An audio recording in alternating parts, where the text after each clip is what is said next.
Hello, this is Debra Trappen, and this is another Fire Up Chat.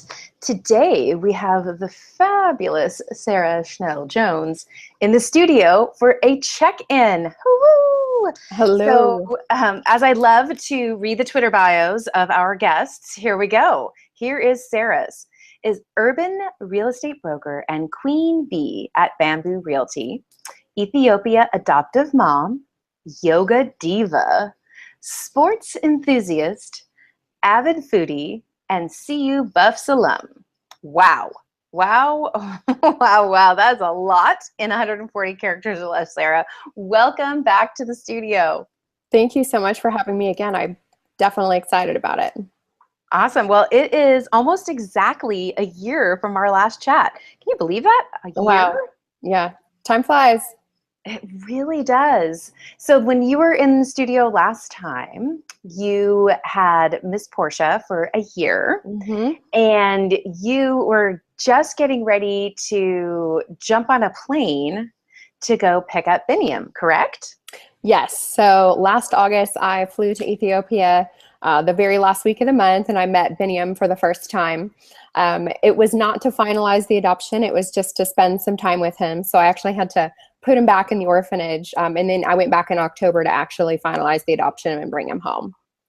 Oh, that is so amazing. And of course, if anybody follows you on social media, they have seen those beautiful nuggets a million times because their faces are so cute.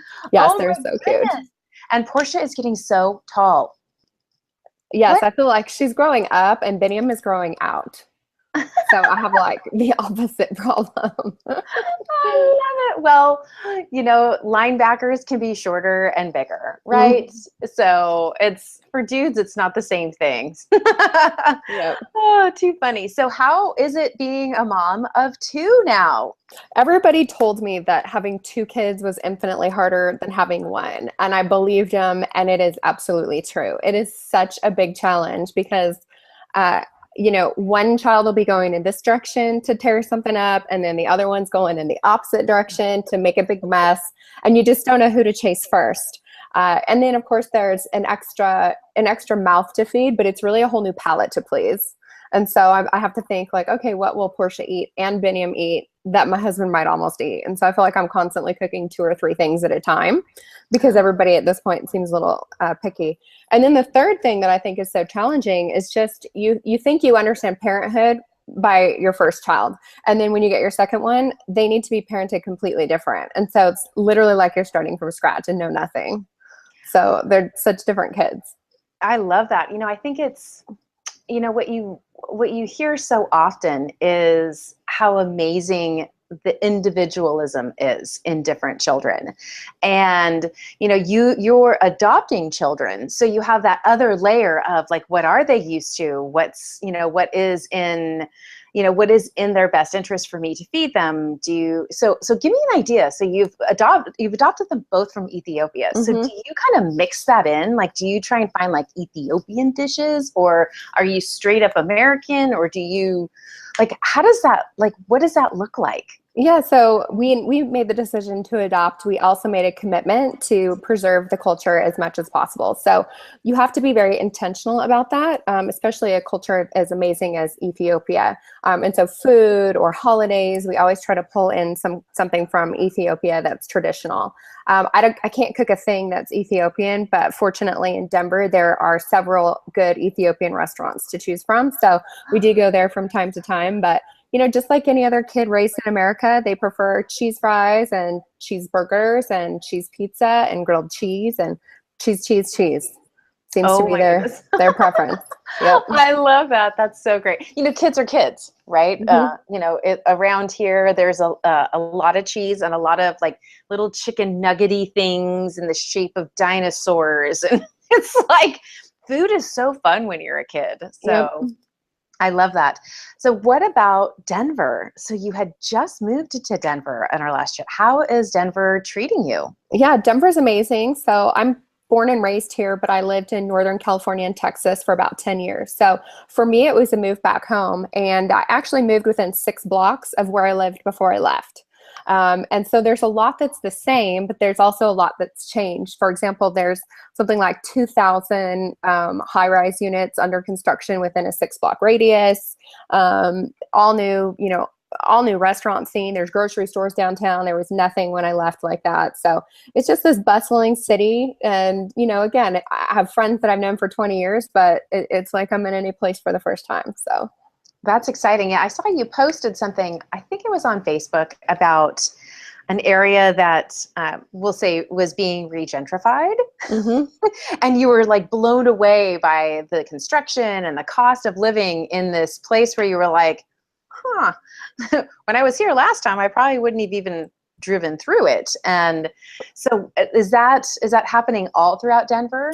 Yeah, so there's a couple of areas that are close into the city. And when I grew up, they were sort of the places that you didn't go intentionally. You kind of maybe would accidentally drive there and then leave as quickly as possible. But those are now really big destination zones. And a good one that I can think of is the River North District, which is just really known for like its art scene, also sort of really edgy. A lot of the co-working spaces are over there, lots of entrepreneurs, startup mentality, incredible restaurants and bars, big foodie scene over there. And so that was a place, 5 Points, you didn't really want to go there when I was growing up, but now it's like, it's on people's top 3 of neighborhoods that they would consider living in. So it's been really cool to watch that change also. Yeah, I feel like it's by necessity at this point, because Seattle's the same way, right? Even some areas on the east side are doing that, where they're finding there is no space where the traditional, high influencer, perfect by the lake spots, they're gone, or mm-hmm. they're like $5 million, totally out of most people's reach. And so they're starting to just find these cool little pockets and almost like creating little cities. We have an area called Soto now, south of downtown Seattle. Mm-hmm. And it was kind of ugly. We'll say ugly. And just cement and gray and no trees and like not your typical Seattle scene. And it has totally been taken over by the wineries. And they are doing some of the funnest things, and now of course fabulous foodie spots are popping up, and even just fun places to see and adventure are starting to look that direction. And I think part of it is just because was the affordable place, but now it is a destiny. I love destination zone. Every time we talk, I learn some like fun little like gitchy term, destination zone. I love it. That's so great. So let's swing the conversation over to the side hustle conversation, because I got a lot of questions on that after our first Fire Up chat. And, of course, everybody was like, I love the term side hustle. They all researched it, popped it into Google, learned a little bit more about it. So for those of the listeners who didn't hear the first talk, do you want to kind of share a little bit about what side hustle is? And then we'll dig into an update on what's happening with yours. Sure. So it's been something that's happened through many generations. They used to call it moonlighting. If you were maybe a baby boomer and you had your day job and then you maybe did something, you moonlighting at night. And so millennials, we have something side hustle. And basically you have your all day job and then you have your passion project, something that you're enthusiastic about, or a second business that you're growing, or even a hobby that kind of rides the line of, a possible business opportunity in the future. So you see it, people that are like accountants, but they'll teach yoga classes afterward, or you'll have somebody who is an attorney, but maybe they DJ once a week. And for me personally, I am a real estate broker and I own a real estate company, but I sell skincare products on the side.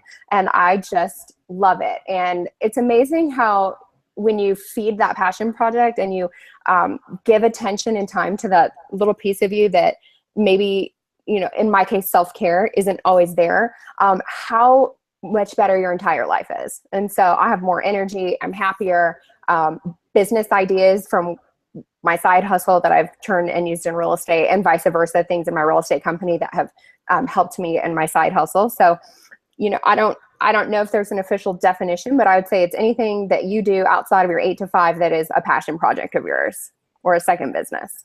Yeah, I love that. And, I think that I would say that in the last year, even, in particular for the millennials, maybe even for the Gen Xers who haven't been able to step up into the corner office or management position because the boomers are still working. Yeah. That they're like, the natural flow of how we work through our careers is a little stunted right now, just because of the need for the boomer to stay in the job longer, right? Sometimes it's financial, sometimes it's, we just live longer and they're like, I'm not ready to retire. So that desire for that extra income that usually comes with that corner office or whatever it might be, we're trying to find ways to bring that in. And so I find that it's such a fun term.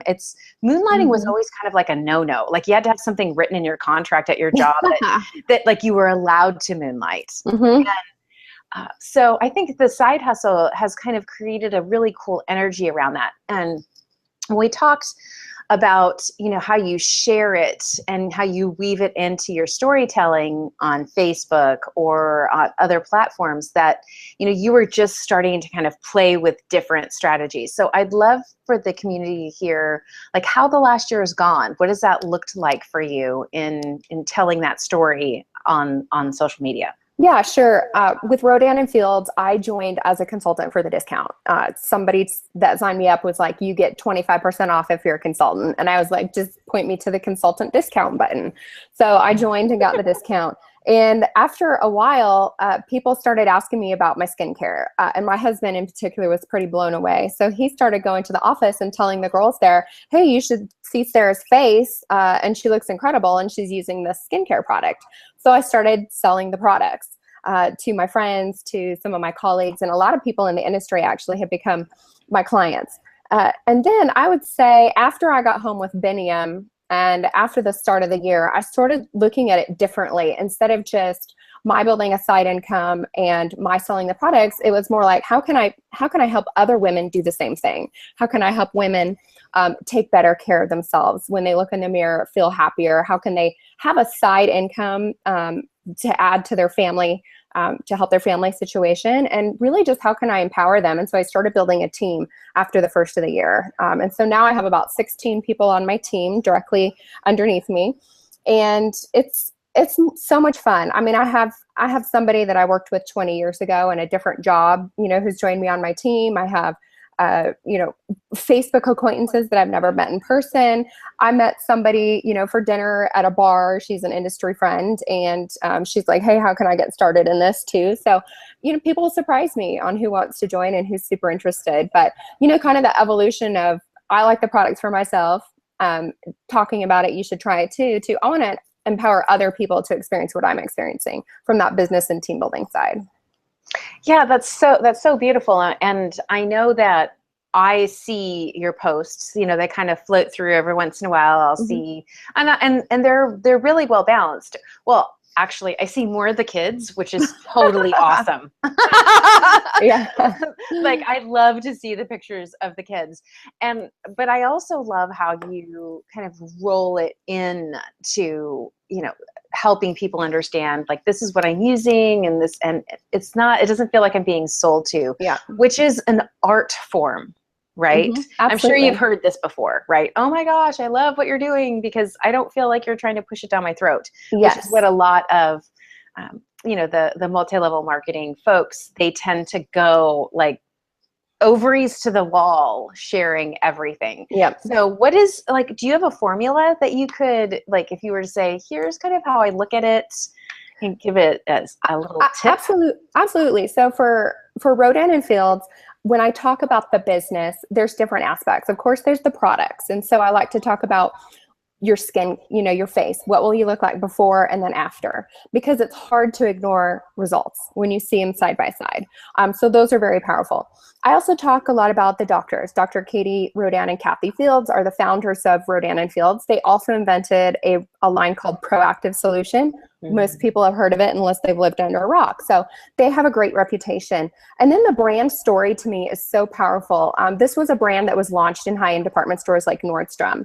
And they actually sold to Estee Lauder. And so it was really something that you could have bought at the counter. next to any of the other cosmetic lines that you see there. And they did a survey and said, how are you hearing about Rodan and Fields? Like, which marketing campaign are you responding to? What they found out was it was all word of mouth. So they said, how can we capitalize on that? And they pulled it out of department stores. They bought it back from Estee Lauder, and they launched into direct marketing. And they now sell in 1 month as much as they ever sold in an entire year over the counter. And I think that speaks to a much bigger trend that we're seeing, not just particular to Rodan and Fields, but just the power of social sharing. And so you think about 100-year-old legacy brands. Again, I'll talk about Estee Lauder, on how suddenly finding the right Instagram personality to market things for them is really important, because they understand this is how people find products. And it really opened my eyes, because there was, in my history, some kind of stigmatism associated with direct sales. But when you're talking about a #1 selling skincare product in Nordstrom that they pull out and enable me to partner with them and earn money from their brand and their reputation and their great products, I'm like, how incredible, and how many other brands are going to follow suit eventually. And I think that those things are so powerful. So when I'm sharing the story of Rodan and Fields online, I'm talking about all of those things: the business, the doctors, the before and after, the potential for women, and then the lifestyle you have working from home and building a side business. So it's not any one thing that I'm pushing over and over and over. It's just a combination of all of those things. Yeah. So you mentioned earlier you have 12 people? 16 now. 16. Amazing. Oh my goodness. Yes. So how are you building that? Do you find people are coming to you? Are you targeting them? Like, how are you doing that? Yeah, so I would say some of both. Some people have reached out to me and said, hey, I'm interested in Rodan and Fields. And it like blows my socks off, because, you have your list of people that never will ever be interested. And I've had a couple from that list come and say, hey, I would be interested in this. And then some people I have very intentionally thought to myself, like, they would be great at this, or they're already sharing on social media in the exact right way that to be successful at something like this, and just offering it to them as an opportunity. And so I would say it's a good combination of both, but if you just know somebody's going to buy from you, they never will. And then the people that you think will never buy from you are the ones that do. So you really do have to talk with everybody about it. That is not the truth, right? It's kind of like the, even when we're kids, like the desire to be friends with certain people, and those people don't even know we're alive. Yep. And the people that we would have never expected would become our very best friends, and we're friends with them throughout our whole lives. It's so interesting how that works. So how do you support your team? Like, what does that look like? So I, because of the way that I started sort of my own evolution in learning about the products for myself, sharing the products, and then sharing the business, I created for my team the things that I wish I would have had from day one. Sort of like, here's your first 45 days. And if you work through this workbook, then that will launch you, off to a good start. Also Facebook posting, because you're right, it is sort of a strategy that looks well-rounded and not just product. And so I sort of said, here are some sample posts that I have used personally that have been very successful for me, and hopefully that they'll inspire you. I don't expect people to just copy and paste what I've done, but surely, when people on my team see me talk about the doctors, they're going to be more inspired to talk about the doctors also. 4th of July just happened. So I put a post up about gumballs on 4th of July, and I had a couple people on my team message and say, hey, I would love to use this post too. And I think we got 50 or 60, post comments between the couple of us that posted it. So, the more we share, the better we get. So I share everything, and the team environment is really cool. It's hard to find women who are uplifting and inspiring 100% of the time, because we do tend to be judgy, and we do tend to be gossipy, and we do tend to be competitive. And so when you strip that away and gather as a group of women and do nothing but encourage and support and root for each other's success, it is so powerful. And I see that in Rodan and Fields, and I see that in our team, not just my team personally, but I'm on the team that is the #1 most successful in the company's history. And I think that a big part of it is they're saying, this is the formula for success, and I will cheer you on for success. Right. And there's not any of the drama that you might otherwise see. So, I'm on the right team, and just developing the tools that I think can be replicated. If I do this and you do it and then you teach somebody, that's success for all of us. Yeah, well, and the interesting thing about the MLM space is that your team isn't in your hood. Mm-hmm. And so I think that that tends to also help strip away the competitiveness, right? It's not like you're trying to sell the same house as somebody else on your team that's in the same office as you. Like it really is, because it's a virtual business. Mm-hmm. It really is who I know or who you know, and who is, connected to us, friends of friends. It feels different. I think that's one of the most amazing things about it. And I think actually that's why a lot of women are attracted to the MLMs. Yep. Not only can they stay home and build their kingdom from their couch or the Mm-hmm. carpool lane, they actually have the ability to build relationship. I was talking to a girlfriend the other day, and I said, can you imagine being a mom of two, like 25, 30 years ago, and having no internet connection, like no connection with other people, right? Mm. I mean, it's a totally different time and place. And I love that anyone can do this. It's Absolutely. one of the most interesting things that you actually said to me was about the overhead, right? So when you started Bamboo Realty, you were like, oh my gosh. Yes.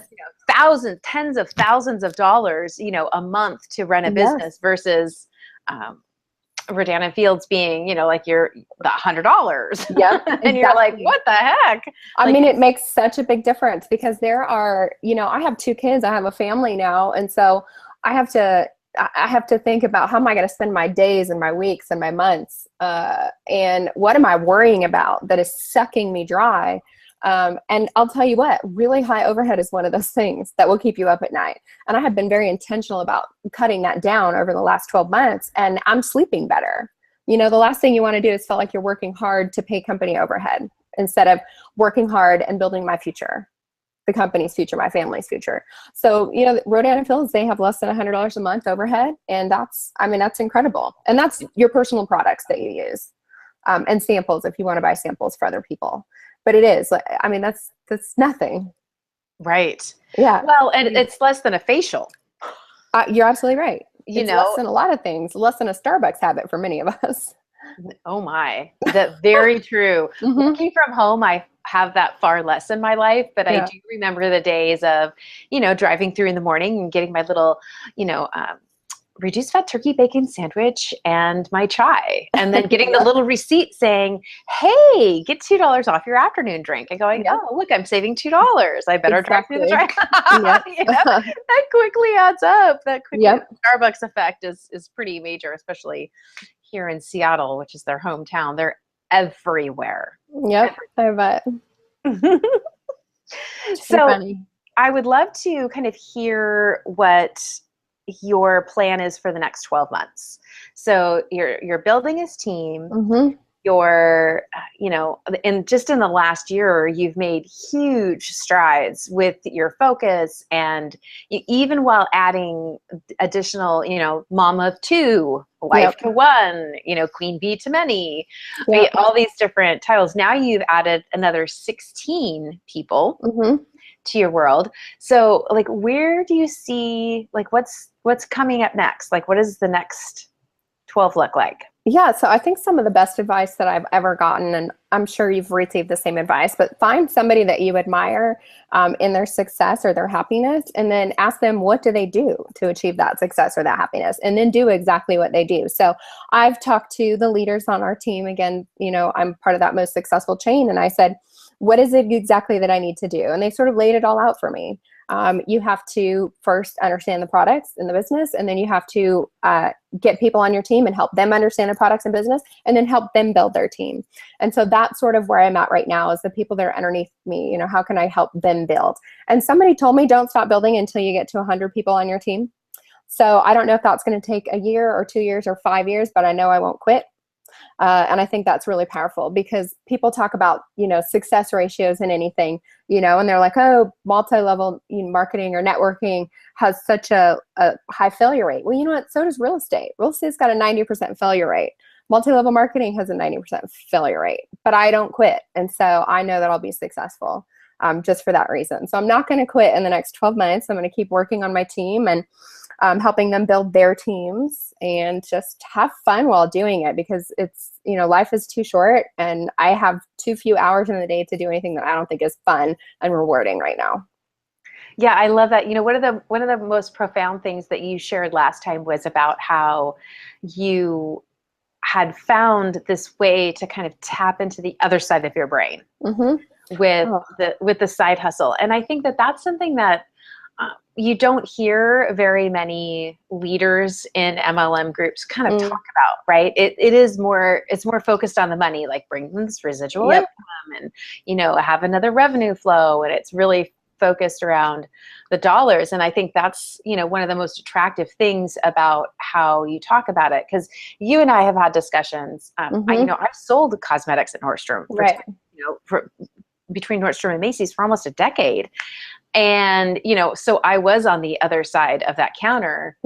And, you know, even back then, because we're talking, you know, the mid 90s when I was doing that. And even back then it was starting to dwindle, you know, people coming into the counter. They were, you know, Estee Lauder it was like always gift time, gift with purchase, gift with purchase. Nobody wanted to buy unless there was a gift with purchase. And, you know, so the consumer was already shifting, you know, almost 20 years ago.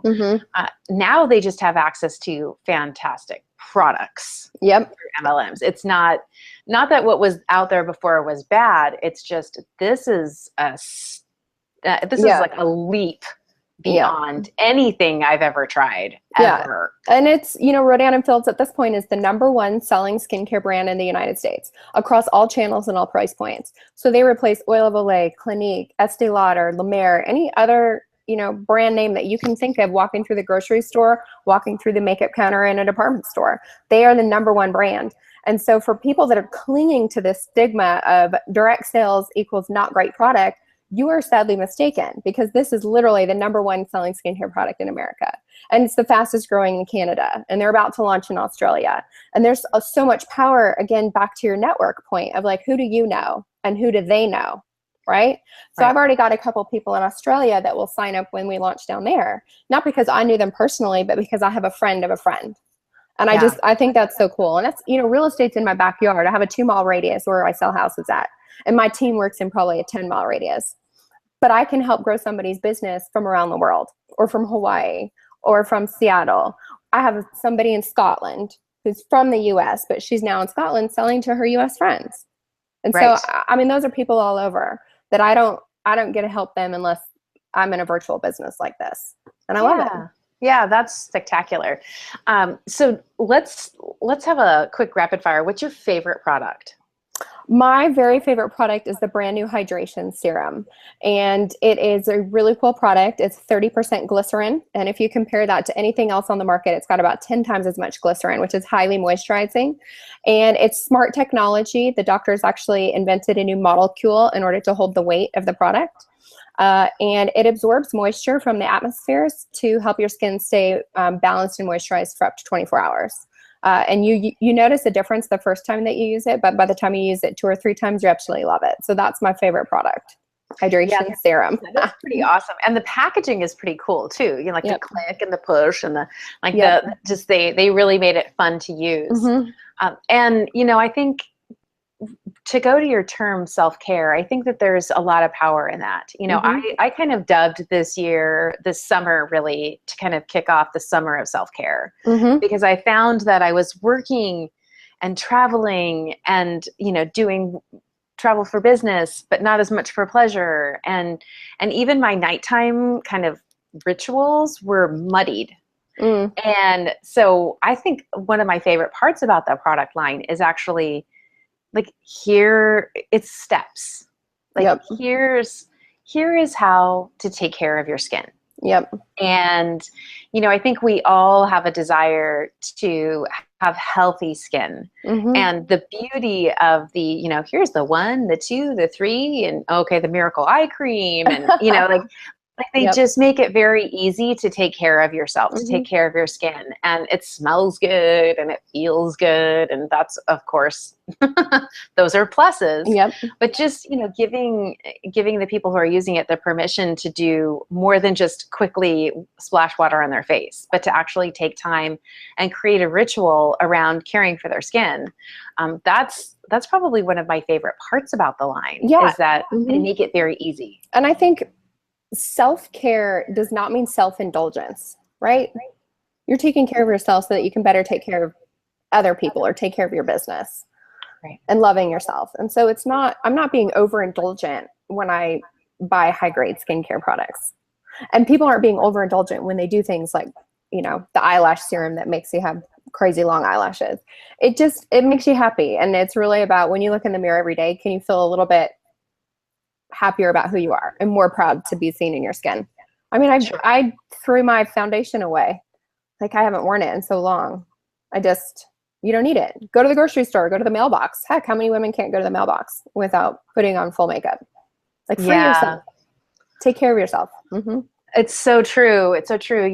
When we feel good about, it is your skin, and that Mm-hmm. there's confidence that comes along with that. I used to, like, that was one of my favorite parts about working in that industry, was for women to kind of see themselves in a way that they felt empowered to go out there. And sometimes it was through the makeup, sometimes it was through the skincare. A lot of times it's through a combination. But yeah, I think, we do tend to, when we say self-care, everyone thinks selfish. And as you know, because you've been connected to me for years now, like, I always say, flip that. It's actually selfish to not take care of yourself, because you cannot serve others with an empty soul tank. Yep. And, just the 5 minutes it takes. Now, I did just try using the little, roller. Oh my gosh, that thing is crazy. Yes. So that's Deb's talking about it's like a micro exfoliating roller. It's something that is now patent pending, but it's you may have heard like micro needling, but these needles are very short, so they don't puncture your skin. They just prick your skin and they trick it into thinking, I had better send extra juices there, and builds collagen. And so if you use that over time, it'll do numbers on things like, your turkey neck as you age, or your jaw, or your forehead lines. Like my father, man, he had some deep forehead lines, and my older half sister, I saw her lines one time and I was like, oh Lord, I need to, do something about that. But it makes such a big difference. And you're right, the first time you use it, those pricks hurt. But you get used to it over time, and it's really powerful. And again, just the doctors are so inventive in creating products that women can use at home. There's one dermatologist per, I think it's 80,000 people. And so how do you ever make time to see that person? So they created access to high grade products without having an appointment. Yeah. So I think it's I powerful. tell you, I guess it does hurt, but when I first used it, I was like, oh, this is awesome. Yes. Like, you almost feel like I'm really actually doing something here. Exactly. Like, I feel like, it's awesome. And I definitely, I think part of skincare is, getting ahead of the curve. Yeah, exactly. Prevention. And it is prevention, and just caring for it, and just touching your skin and going, oh my gosh, my skin feels amazing. So I love that. I love it. So if you had one like word, like one sentence, two sentences, words of wisdom for the women and the men who are listening, who are thinking about kind of jumping in to their own side hustle, what would you say? I think that you have more time in the day than you realize, because we all have 24 hours a day, and you can look at some people and think like, my gosh, I can't believe how much they get done. Gary Vaynerchuk is coming to my mind, and I'm not saying go out there and be Gary Vaynerchuk, because I think he only sleeps 4 or 5 hours a night, but you're capable of pushing out and doing so much more than you give yourself credit for. And sometimes by adding something, everything else gets easier and better. And that's what I found with Rodan and Fields, is truly like, I added this thing and all of a sudden everything else got easier. I feel like I work less, even though I have something else. So dive right in. Wow. And the other thing is, there was a moment where I was like, oh my gosh, before I put something online, I'm selling Rodan and Fields. What will people think in the industry? What will they think of me? And I just had to get over that. preconceived notion that I had in my head that people might look down on me if I had a side business. And I heard something powerful, and it's probably a quote that I'm going to butcher, but it's essentially, don't let somebody's opinion drive what you do unless they're also paying your bills, right? Mm-hmm. So, you know, take your future into your own hands, build it if you want to, and sometimes by adding things, you'll be freed up in other ways. Oh, I love that. I love that, creating margin by actually bringing more into your life. I love it. Okay, so as you know, before we leave, we kind of have to talk about what's in our glass that we've been sipping. So what do you have in your glass over there? This is a French blend. I drank American wines for the last 15 years straight, so I'm trying to branch out a little bit. So this is an 80% Grenache blend, and it is delicioso. What about you? Awesome. I am drinking Cardis again. I was drinking the Rosé our last chat. And so this time it's the Cardis, it's their Southern White Blend. And this is what I love about this group, because they're Rhone style winery. And so it's got Marsanne, Grenache Blanc, Viognier, Roussanne, and Picpoul in it. And if I could just do the most ridiculous connection here. I remember back in the 90s when drinking a blend was totally ridiculous. Like you were drinking the swill if you were drinking a blend, kind of like moonlighting. And I think that we're in a space where now blends are revered, where side hustles are sought after. And I could not be more excited to be building careers and our families' futures in such a time as this, because it's like, there are no rules. This is, do what you need to do what you love to do. If you can't be doing your passion project by day, sell your skincare at night. Exactly. I mean, how cool is that? So, oh goodness, Sarah, thank you so much for being. Thank you so much for having me. Repeat inside the studio. I look forward to having you back on in a year, but I know we've kind of been talking about maybe doing some fun Facebook Live chats. So everyone stay tuned, because when we do, we will definitely let everybody know.